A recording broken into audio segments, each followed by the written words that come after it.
মানব পাচারের সঙ্গে যুক্ত থাকা আরও দুজনকে আটক করল আগরতলা জিআরপি থানার পুলিশ।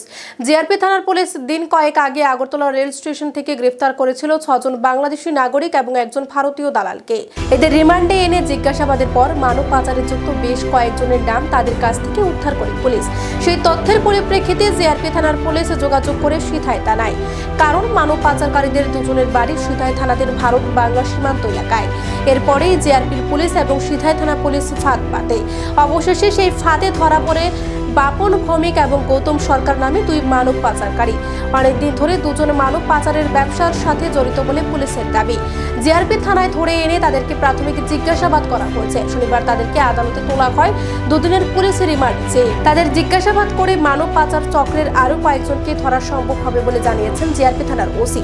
তিনি জানিয়েছেন তারা অনেকদিন ধরে বাংলাদেশি এবং রোহিঙ্গাদের অবৈধভাবে ভারতে প্রবেশ করাতো ত্রিপুরা সীমান্ত ব্যবহার করে। আরও যে কয়েকজন মানব পাচারকারীর নাম বেরিয়ে এসেছে তদন্তের স্বার্থে সেই নামগুলি এখনই প্রকাশ করা হবে না বলে জানালেন ওসি।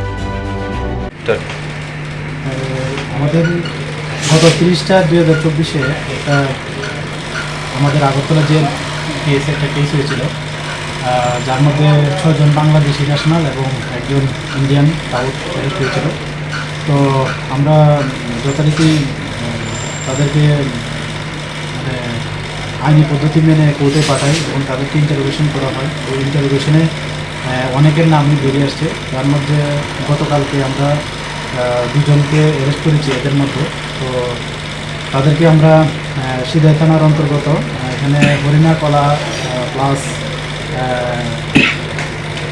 একটা জায়গা আছে, ওইটার পাশেই জিপির পাশে তাদের বাড়ি, বর্ডার ফেন্সিংয়ের পাশে। তো আমরা সিধাই পিএসের সহযোগিতা নিয়ে দুজনকে অ্যারেস্ট করেছি এবং এদের একজনের নাম হলো গৌতম সরকার, একজন হলো বাপন ভৌমিক। তারা ওই মানব পাচারের সঙ্গে যুক্ত আছে এবং আরও তারা এমন অনেক ব্লেম ছিল তাদের মধ্যে, তারা আরও অনেক আগে থেকে এটার সঙ্গে জড়িত। যাই হোক, আমরা আজকে তাদেরকে মহামান্য আদালতে পুলিশ রিমান্ড চেয়ে পাঠাবো এবং এখনও তাদেরকে দফায় দফায় ইন্টারোগেশন চলছে। তো নিশ্চয়ই তাদের কাছ থেকে আরও অনেক কিছু বেরিয়ে আসবে, যেটা আমাদের তদন্তের সাথে খুব সহায়ক হবে। কয়দিনের পুলিশ রিমান্ড চাওয়া হবে? আমরা 2 দিনের পুলিশ রিমান্ড চাই। আচ্ছা, ওই যাদেরকে জিজ্ঞাসা করছেন বাংলাদেশিকে, তো আরও অনেকগুলো নাম বলছে, ওইখানে কি আর কেউ আছে পাওয়া গেছে? নাম বলছে, আমরা এগুলো দেখছি। অ্যাকচুয়ালি তদন্তের স্বার্থে আমরা এগুলো এখন রিভিল করতে পারছি না। ধারাটা কি লাগানো? ধারাটা হয়েছে 120B/212/370 IPC এবং IPP একটু লাগানো হয়েছে এবং ফরেনার একটু আছে। কোন জায়গা থেকে অ্যারেস্ট করেছে?